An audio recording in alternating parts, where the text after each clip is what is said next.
વિષય ગણિત, ચેપ્ટરનું નામ છે પ્રાયોગિક ભૂમિતિ।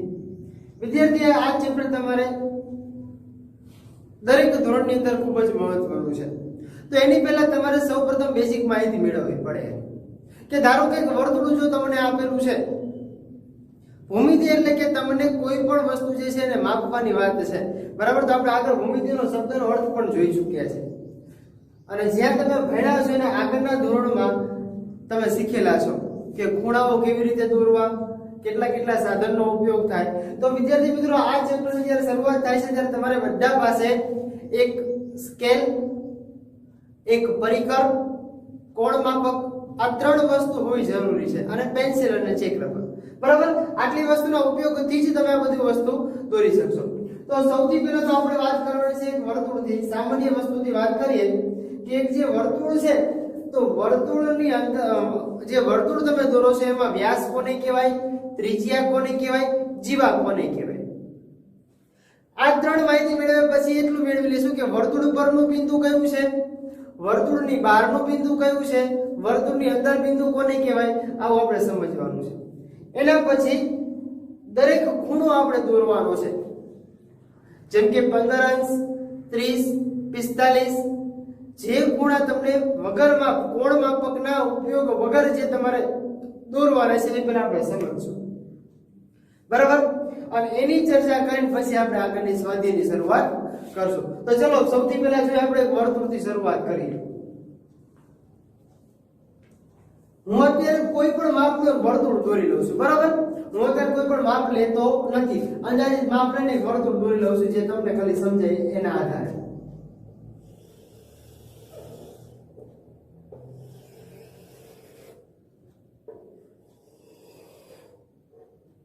ચલો મેં અહીંયા કેન્દ્ર રાખીને તમને બધાને કેન્દ્ર દેખાય છે અને જે વર્તુળ દોર્યું છે વર્તુળ પણ દેખાય છે।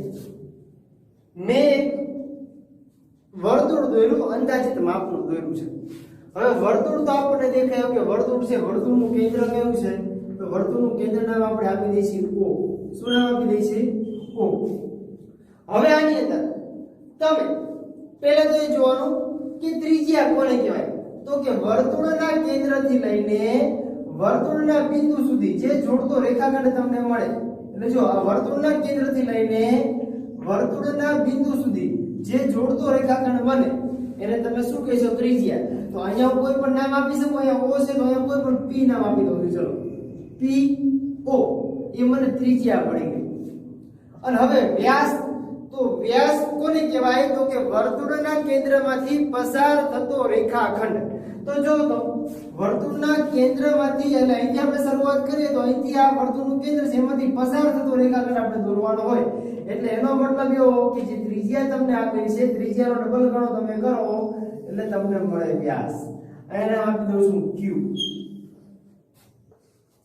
જો સમજો હવે વ્યાસ આપણને ખબર છે કે ત્રિજ્યા છે ને વ્યાસની અડધી હોય, બરાબર। વર્તુળના કેન્દ્રમાંથી કોઈ પણ તમે પસાર કરો રેખાખંડ, વર્તુળના કેન્દ્રની વાત છે, જો વર્તુળના કેન્દ્રમાંથી તમે જે કઈ પસાર કરો છો એને તમે વ્યાસ કહેશો, બરાબર। અને વ્યાસના અડધા ભાગને આપણે ત્રિજ્યા કહીશું। હવે જીવા કોને કહેવાય, તો કે જીવા જે છે તો કે વર્તુળના કોઈ પણ બે બિંદુને જોડતો રેખાખંડ જે તમને બનાવે એને આપણે કહીશું જીવા। એક અહીંયા બિંદુ આપી દેવી છે, એક અહીંયા નામ આપી છે આપણે S અને નામ આપી છે આપણે T।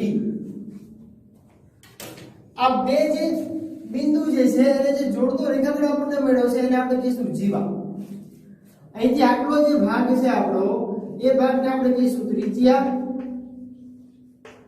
અહીંથી જે આખો ભાગ આપણને જે મળે છે એને આપણે કહીશું વ્યાસ અને આ જે ભાગ આપણને મળ્યો છે એને આપણે કહીશું જીવા। પણ હા મિત્રો એટલું યાદ રાખજો, વર્તુળના બે બિંદુને જોડતો રેખાખંડ એ જીવા કહેવાય, તો વ્યાસ પણ જો વર્તુળના બે બિંદુને જોડતો રેખાખંડ છે તો એને આપણે જીવા પણ કહી શકીએ, બરાબર। જીવા છે એ વર્તુળમાં અસંખ્ય હોય, વ્યાસ એટલે કે વ્યાસ વર્તુળના બિંદુમાંથી પસાર થાય એને વ્યાસ કહેવાય, બરાબર। વ્યાસ તમે ઘણા બધા દોરી શકો, એ પણ તમે અસંખ્ય દોરી શકો। હવે આ તો આપણને એટલી ખબર પડી ગઈ। હવે બીજું કે આપણને એમ કીધું કે વર્તુળ પરનું બિંદુ, તો વર્તુળ ઉપર બિંદુ કયું થયું? તો જો તો આ વર્તુળ ઉપરનું બિંદુ P પણ કહી શકાય, S પણ કહી શકાય, T પણ કહી શકાય અને Q પણ કહી શકાય, અથવા તો એમ નામ આપેલું છે આપણને Z. તો આ વર્તુળ ઉપરનું બિંદુ છે એવું કહેવાય. પણ હવે વર્તુળ અંદરનું બિંદુ તો અહીંયા કોઈ પણ જગ્યાએ હું લખી નાખું છું A. તો આ વર્તુળ અંદરનું બિંદુ થઈ ગયું. વર્તુળ અંદરનું બિંદુ, વર્તુળ પરનું બિંદુ, ત્રિજ્યા, વ્યાસ અથવા તો જીવા અને જીવા. બીજું કે વર્તુળ બહારનું બિંદુ, એટલે અહીંયા હું લખી નાખું છું Y. આ વર્તુળની બહારનું બિંદુ થઈ ગયું. સમજાશે આટલું? બરાબર. હવે એટલું ધ્યાન રાખવાનું, તમને એમ કીધું હોય કે 2 સેમી ત્રિજ્યા વાળું વર્તુળ દોરો. 2 સેમી ત્રિજ્યા વાળું, તો 2 સેમી ત્રિજ્યા વાળું જ્યારે તમે વર્તુળ દોરો એટલે તમારો વ્યાસ થઈ જાય 4 સેમી. કારણ કે ત્રિજ્યાનો ડબલ એટલે વ્યાસ થઈ જાય ને, કારણ કે વર્તુળનું કેન્દ્ર તમે આટલું જ દોરાશે. આટલું તમારું 2 સેમી હોય, પણ અહીંથી તમે ચાપ લઈને આખી જે વર્તુળ દોરશો એટલે તમારું આખી માપ થઈ જશે 4 સેમી. આ વિદ્યાર્થી મિત્રો વાત હતી આપણા વર્તુળની. હવે તમે બધાએ કોણ માપક જોયું છે બધાએ કોણ માપક. તો કોણ માપકની અંદર આપણે થોડીક ચર્ચા કરી લઈએ દોરીને, એટલે આપણને થોડીક વધારે માહિતી મળી જાય.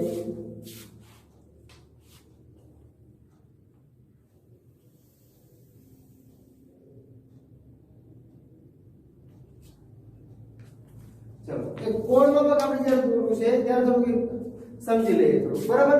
એટલે આપણે થોડીક વધારે માહિતી મળી જાય.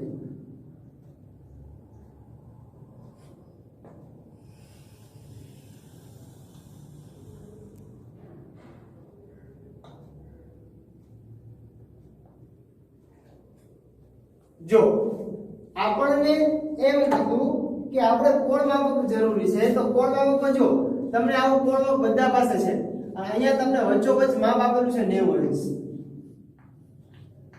તમને બંને બાજુથી માપ આપે છે. જો અહીંથી શરૂઆત કરે તો કે 0, પછી 10, 20, 30, 40, 50, 60, 70, 80 અને 90. પછી અહીંયા આપે 100, 110, 120, 130, 140, 150, 160, 170 અને અહીંયા તમને આપે 180. આવી રીતે માપ તમને બધાને આપેલા હોય. હવે તમે અહીંથી 0 થી શરૂઆત થાય તો અહીંથી 0 થી શરૂઆત થાય આવી રીતે 0, પછી 10, 20, 30, 40, 50, 60, 70, 80 અને 90 તો બેની વચમાં જ હોય. 100, 110, 120, 130, 140, 150, 160, 170 અને અહીંયા આપેલા હોય 180. આવી રીતે તમને માપ આપેલા હોય છે, બરાબર? આપણે આની મદદથી તો તમે કોઈ પણ ખૂણો તો દોરી શકો છો. આપણે ધારો કે કીધું 11 અંશનો ખૂણો દોરો, તો આપણે કોણ માપકની મદદથી 11 અંશનો ખૂણો દોરી શકીએ. પણ કોણ માપક વગર આપણને જો એમ કીધું હોય કે 15 અંશ, 30 અંશ, 45, 60 કે 75, 90 કે આવા અલગ અલગ ખૂણા કીધું, તો કેવી રીતે આપણે ખૂણા દોરવા? તો શરૂઆત કરીએ આપણે સૌથી પહેલા 60 અંશના ખૂણાથી, બરાબર? કારણ કે જે મોટો ખૂણો હોય એના કોણથી આપણે શરૂઆત કરશું. ચલો, તો સૌથી પહેલા તો હું શું કરીશ કે કોઈ પણ માપનું એક રેખાખંડ દોરી લઉં છું. મેં કિરણ દોર્યું, જો સમજો, એક કિરણ મેં દોરી લીધું. હવે એને હું મારે 60 અંશનો ખૂણો દોરવો છે. તો જ્યાં કિરણનું મેં બિંદુ આપ્યું છે ત્યાંથી હું કોઈ પણ માપની ત્રિજ્યા લેજો. આપણને કંઈ કીધું નથી, કોઈ પણ માપ, ખાલી ખૂણો દોરતા શીખવાડો કે ખૂણાઓ તમારે કેવી રીતે દોરવાની વાત છે. તો જો અહીંથી પહેલા શરૂઆત હું કરીશ. કોઈ પણ માપનું હું વર્તુળ દોરી લઉં. વર્તુળ શું કામ? કારણ કે મારે ખૂણો દોરવો છે. તો જો અહીંથી હું વર્તુળ દોરી લઉં છું, અર્ધ વર્તુળ દોરીશું આવી રીતે. આ રેખાખંડને છેદે એવી રીતે હું અર્ધ વર્તુળ દોરીશ. દોર્યું અર્ધ વર્તુળ જો બધાને દેખાય છે, બરાબર? હવે જો માપ ફેરવતો નથી, મારું માપ જે મેં અર્ધ વર્તુળ દોર્યું છે એટલું જ માપ છે બરાબર। હવે મેં અત્યાર સુધી અહીંયા કેન્દ્ર રાખ્યું તો હવે આ જે અણી છે એ તમારે જે રેખા આ જે કિરણની જ્યાં છેદાય છે વર્તુળ ત્યાં પાછું કેન્દ્ર રાખવાનું। જો અહીંયા પાછું કેન્દ્ર રાખવાનું, અહીંયા કેન્દ્ર રાખી અને વર્તુળને છે ને એવી રીતે ચાપ મારો। જો ચાપ મારી બે ચાપ છેદાય એ બે ચાપમાંથી આપણે એક શું દોરવાનું છે તો કે એક બીજું કિરણ પસાર કરો। આ બે ચાપમાંથી જે રીતે તમને દેખાય છે એવી રીતે આ કિરણ પસાર કર્યું। જો અહીંયા મને છેદાય છે બરાબર। તો વિદ્યાર્થી મિત્રો આ જે ખૂણો આપણો બને છે ને આ ખૂણો એ કેટલા અંશનો બને ખબર છે? પહેલી ચાપ જે મારો છો એ ખૂણો તમારો બને 60 અંશનો। હવે તમે તમારા કોણ તમે મેં જેટલું તમને કહ્યું એવી રીતે તમે પેલા તમારી રફ બુકની અંદર પ્રયત્ન કરો અને દોરાઈ જાય પછી તમે કોણ માપકની મદદથી માપી જુઓ કે 60 અંશનો ખૂણો બની ગયો, બની જ જશે। પણ ધ્યાન રાખવાનું જે માપનું ત્રિજ્યાને તમે અડધું રેચ્યું છે એ જ માપની ત્રિજ્યા અહીંયા કેન્દ્ર રાખવાનું અને ચાપ મારવાની છે ત્યારે તમને 60 અંશનો ખૂણો મળે। હવે એમ કીધું હોય 120 અંશનો ખૂણો, કેટલા?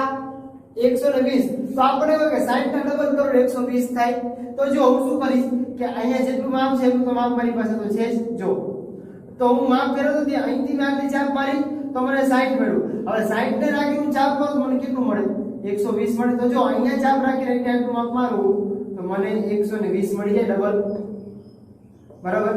પછી શું કરીશ તો અહીંથી પાછું હું ચાપ રાખીને માપ કરીશ તો મને 180 મળે એટલે સરળ કોણ મને મળી જાય। જો તો 60 માપ મારું વધે છે એટલે મને ખૂણો કેટલો મળતો જાય તો જો અહીંયાથી હું બધાને દેખાય દોરી દઉં છું। અહીંયા જે ખૂણો દોરું છું એ ખૂણો મને કેટલા અંશનો મળશે? જો તો અહીંયા જે ખૂણો દોરું છું એ ખૂણો મને એટલે કે અહીંથી લઈને આખો ખૂણો મને કેટલા અંશનો મળે? 120 અંશનો। અને અહીંયા જો જે છેદાય છે ત્યાંથી ત્યાં હું દોરીશ એટલે આપણને મળશે સરળ કોણ। શું મળશે? સરળ કોણ। તો જો છો આ અર્ધવર્તુળ થઈ ગયું તો 180 અંશનું છે અર્ધવર્તુળ તો 180 અંશનો કોણ આપણને આખો મળે। એટલે કોણ આપણને કેટલો મળે? અહીંથી લઈને મારા એકદમ દૂર હોય તો અહીંથી આપણને ખૂણો મળે 180 અંશ। હવે આપણને એ તો ખબર પડી ગઈ કે આ 60 અંશ કહેવાય, 120 અંશ કહેવાય ને 180 અંશ કહેવાય। હવે મારે દોરવો છે 30 અંશનો ખૂણો। સમજો તો 30 અંશ મને કેટલા મળે તો કે 30 અંશ મને 60 ના અડધા મળે। આપણને એટલી ખબર પડી કે 60 અંશનો ખૂણો દોરવાનો કેવી રીતે અને 120 અંશનો ખૂણો કેવી રીતે દોરવાનો બે ખબર પડી ગઈ। તો હવે આપણે છે પેલા 60 ના અડધા એટલે 30 થાય બરાબર। પછી જો તમારે 90 અંશનો દોરવો હોય તો 60 અંશનો દોરવાનો થશે અને 120 અંશનો દોરવાનો થશે। ત્યારે જ તમને બે ની વચ્ચોવચનો ખૂણો તમને માપ મળે। જોઈ લો અહીંયા છે 60 અને અહીંયા છે 120। આ બે ની વચ્ચોવચ છે। જો અહીંયા બીજા 70 અને 80 બે અંશ અને અહીંયા 70 બે ની વચમાં 90 અંશ એટલે આ બેનું માપ ને તમારે 90 અંશનો ખૂણો દોરવાનો છે। હવે જો 60 અંશ છે તો અહીંયા 40 અને 50 અહીંયા છે 20 અને 10 ને 0 છે। તો આ બે ની વચમાં જો તો આ ખૂણો તમને મળે છે। પછી આ બેનો અડધો કરો તો આ બેની વચ્ચેનો ખૂણો તમને મળે 15 અંશનો। તો આપણે એક ખૂણો દોરતા જઈને વાત કરતા જઈએ બરાબર। હવે આટલું પૂછી નાખું છું વર્તુળમાં ખબર પડી ગઈ 60 અંશ 120 અંશ અને 180 અંશમાં ખબર પડી બરાબર। હવે આગળનો એક ખૂણો જોઈએ તો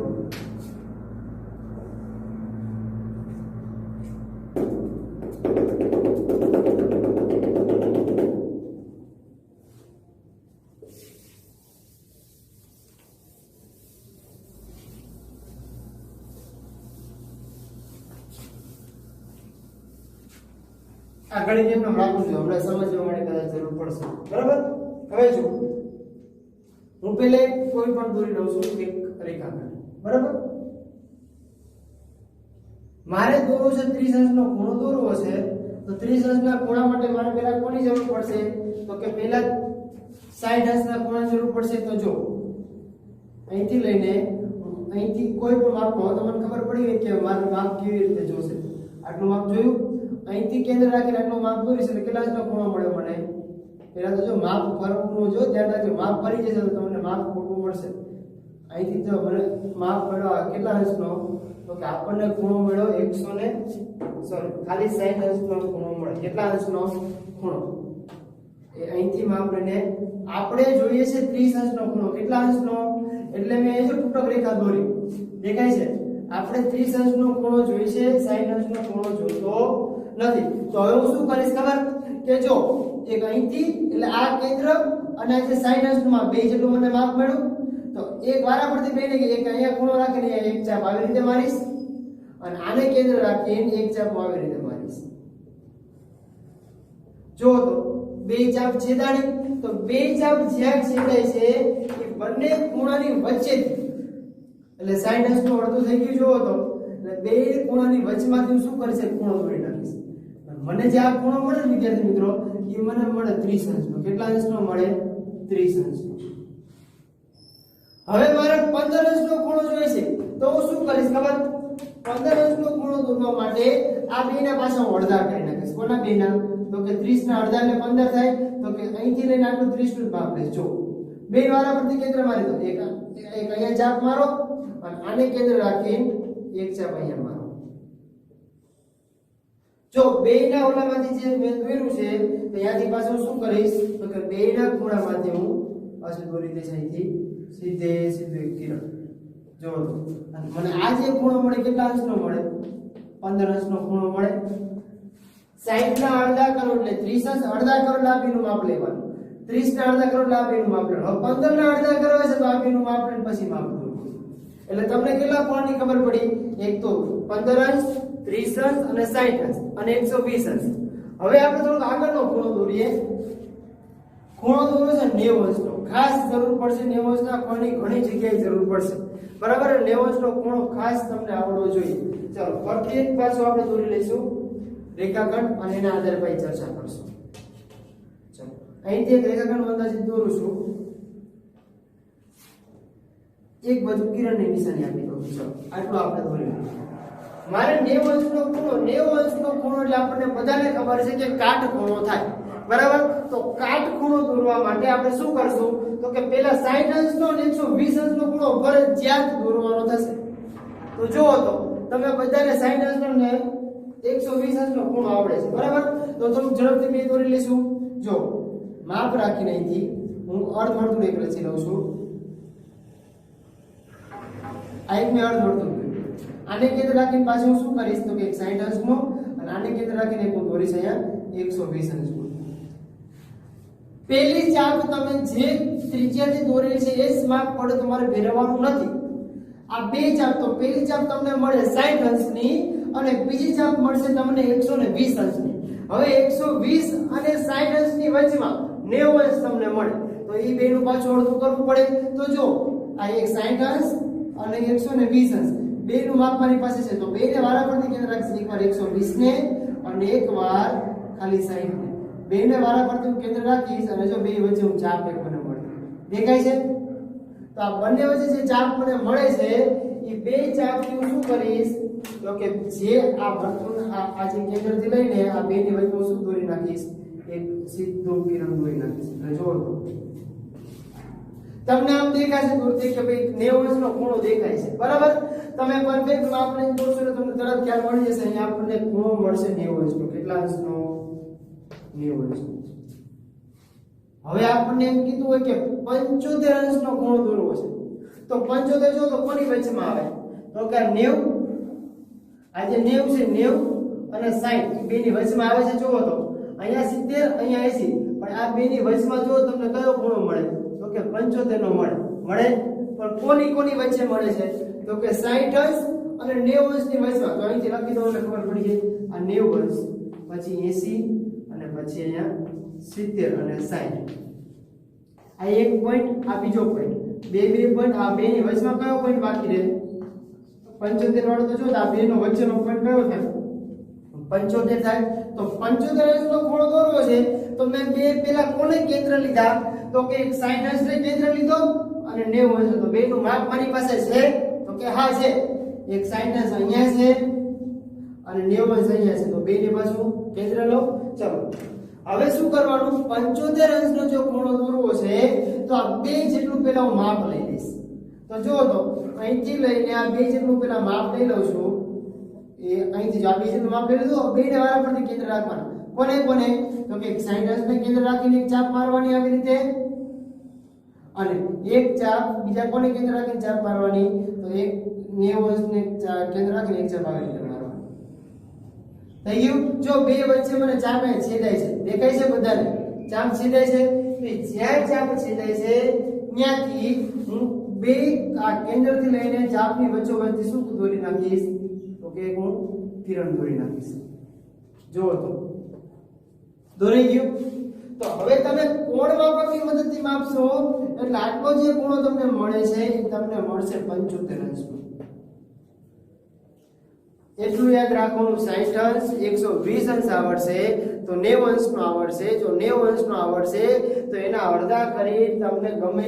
હવે જો તમે 75 કીધું પણ હજી આપણને 45 અંશ કીધું હોય તો આપણને ખબર પડી 45 કોને કહેવાય, તો કે 0 થી લઈને આ 90 ના અડધા કરો તો 45 મળે. તો 45 આપણા બેની વચમાં મળે. તો 45 દૂર કોનું કોનું માપ લેવાનું, તો 45 દૂરમાં હોય તો આ 0 થી અહીંથી લઈને આપણને 90 અંશ સુધીનું માપ દોરવાનું, અહીંથી આટલું માપ દોરવાનું આટલું. તો જો આ બે એક ચાપ અહીંયા મારીશ અને આને કેન્દ્ર રાખીને એક ચાપ ક્યાં મારીશ, તો કે આને છેદે એવી રીતે મારી. હવે શું કરીશ, બે ની વચમાંથી પાછું કિરણ દોરી લઈશ. તો જુઓ તો કિરણ દોરવા માટે મારે પાછું અહીંથી સ્કેલનો ઉપયોગ કરીને અહીંથી માપ લઈને અહીંથી આ રીતે દોરવું પડશે. જોઈ લો તો આ જે તમને દેખાય છે અહીંયા એ તમને જો 45 એટલે આ જે ખૂણો તમને મળે એ કેટલા અંશનો મળે, 45 અંશનો. ખાસ ધ્યાન રાખવાનું, જો એક બે ખૂણા આપણને આવડશે તો બાકીના બધા ખૂણા આવડશે. બરાબર? જોઈ લો, ખાસ દેખાય છે બધાને?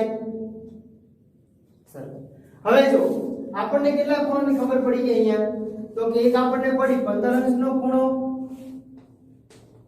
પછી 30 અંશનો ખૂણો, 60 અંશનો ખૂણો, 75 અંશનો ખૂણો, 90 અંશનો ખૂણો, પછી 45 અંશનો ખૂણો, 120 અંશનો ખૂણો, 180 અંશનો ખૂણો. આટલા ખૂણાની આપણે માહિતી મેળવી અત્યારે. હવે તમારે જો 120 અથવા તો 90 કરતા આગળનો ખૂણો જો દોરવો છે, ધારો કે 90 અને 120 ની વચમાં કયો ખૂણો આપણને મળે, તો જો તો 100 તો અહીંયા આપણને મળશે 105 અંશનો. કેટલા અંશનો? 105. તો જેવી રીતે તમે 75 અંશનો ખૂણો દોર્યો, કોનું કોનું માપ લઈ, તો કે 60 અંશનું માપ લઈ અને 90 અંશનું માપ લઈ. જો તમે જે વચમાંથી જે ગુલાબી કલરનો પિંક કલરનો જે તમને ખૂણો દેખાય છે 75 દોર્યો, એવી જ રીતે તમારે 120 અને 90 અંશનું માપ લઈને 105 અંશનો ખૂણો દોરવાનો. આવડે? સાવ સહેલા ખૂણા છે, ખાલી તમારે બે જ ખૂણા ધ્યાનમાં રાખવાના છે. કયા કયા? તો કે 60 અંશ અને બીજો કયો મેં કીધો, તો કે 120 અંશ. એ બે ખૂણા આવડે તમને બધાય ખૂણા આવડશે. બરાબર? હવે એને આગળનો ખૂણો દોરવો છે તો જો 120 થી લઈને 180 અંશ વચ્ચે. તો આ બે વચ્ચે આ જે બે ખૂણા તમને દેખાય છે 120 અને 180, તો બે ની વચમાં કયો ખૂણો તમને મળે છે? જુઓ તો અહીંથી તમે 70 અને 60, 40 અને 130, તો બે ની વચમાં મળે છે 150 છે. તો જો અહીંયા થોડું તમને રેખાંકિત કરી દઉં છું. જ્યારે તમારે 150 અંશનો ખૂણો દોરવો છે તો કોનું કોનું માપ લેવાનું? એક બાજુ 120 અને એક બાજુ 180. આ બે ખૂણા તમે જ્યારે દોરો ત્યારે તમને આ વચ્ચેનું માપ મળે 150 અંશ. અહીંયા કેમ તમને 90 અને 60 નું કરીને કીધું તો તમને 75 મળ્યા. તમારે મેં કીધું કે 45 દૂર હોય તો 45 કોનો, તો કે 0 થી લઈને 90 અંશનું માપ દોરો એટલે આ બે ની વચમાં તમને કેટલું મળે? 45 અંશનો ખૂણો મળે. એ આપણે દોર્યો છે. ખાસ ધ્યાન રાખી લેવાનું. બરાબર? હવે 150 અંશનો ખૂણો આપણને મળી ગયો, પણ હવે એ બે ની વચમાં તો કે જો અહીંથી 150 અને 120 ની વચમાં કયો ખૂણો આપણને મળે? મળશે 135. જો સમજવાનું ખાસ છે બધાએ.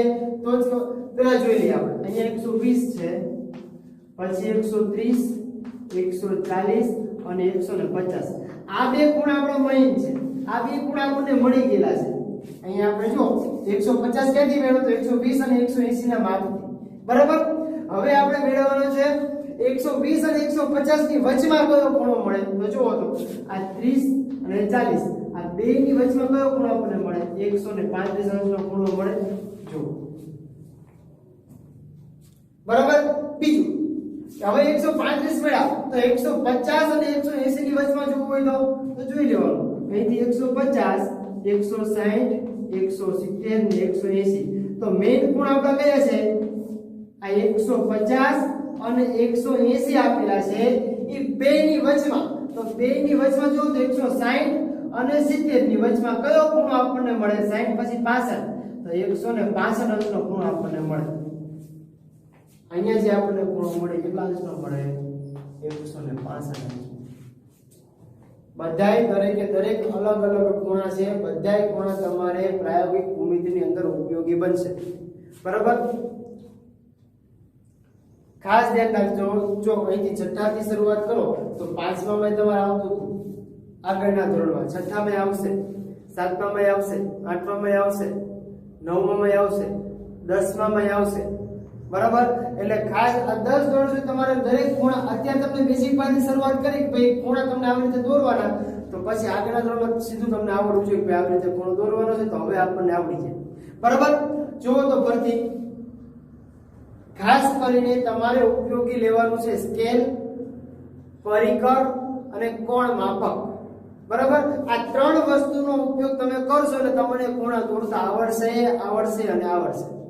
હવે ખાસ બીજું, હવે આપણને 165 અને 180 અંશનો ખૂણાની વચમાં માપ મેળવવું હોય તો હવે તમને બધાને આવડી જાય. કોનું માપ લેવાનું? આ બેનું માપ આપણે એક ચાપ અહીંયા, આનું આપણે એક ચાપ અહીંયા. પછી આ બેની વચમાં જે દોરશો એટલે તમને વચ્ચેનો ખૂણો મળે. બરાબર. હવે તમને એમ કીધું હોય બીજું કે આપણને એટલી તો ખબર પડી ગઈ, પણ જો અહીંથી તમે શરૂઆત કરો એક કઈથી તો કે 30 અંશ અને 60 અંશની વચમાં કયો ખૂણો મળે આપણને? 30 અંશ અને 60 અંશની બે તમે માપ લઈ લો તોય તમને 45 અંશનો ખૂણો મળી જાય. આપણે ધ્યાનમાં લેવાનું છે પરિકરના ઉપયોગથી પેલા માપ મેળવી લેવાના એટલે તરત ખબર પડી જાય કયા બે ખૂણાની વચમાં મળશે. ધારો કે મને 90 અંશનો ખૂણો કીધો તો 90 અંશ કયા બે ખૂણા છે આપણને સૌથી પહેલા મળે છે એની વચમાં મળે છે. તો આપણને એટલી ખબર પડી જાય કે સૌથી પહેલા મને ખૂણો મળે છે એક તો 60 અંશનો અને એક મળે છે 120 અંશનો. એ બેનું જો માપ લઈ લઉં તો મને 90 અંશનો ખૂણો મળી જાય. તો જો મને 90 અંશનો ખૂણો મળી જાય. 90 અંશનો ખૂણો મળે પછી તમને 75 અંશ આવડે, 60 ના અડધા હોય તો એ આવડે. બરાબર. એટલે 120 અને 90 ની વચ્ચે તમને 105 આવડે. પછી તમને આડકતરો ખૂણો કીધો 110 અંશનો તો તમે 137 અંશનો, 66 અંશનો તો તમે પરિકરના ઉપયોગથી નહીં પણ સીધો કોણ માપકની મદદથી તમે દોરી શકો. ક્લિયર? સમજાશે એટલું? તો જો આ એક તમને સૌથી પહેલા તો વર્તુળ સમજાયું, પછી સમજાયું તમને દરેકે દરેક ખૂણા કે કેવી રીતે તમારે ખૂણા દોરવાના છે. બરાબર. તો આ જ વસ્તુ તમારે દરેક સ્વાધ્યાયની અંદર ખાસ ઉપયોગી બનશે. તો તમારે એવી રીતે યાદ રાખવાનું છે કે ભાઈ આપણે આગળ ભવિષ્યમાં કામમાં આવે. બરાબર. તો વિદ્યાર્થી મિત્રો હવે જે તે આપણે જોવાનું છે આગળનું સ્વાધ્યાય આપણે આવતા લેક્ચરમાં જોશું. Thank you.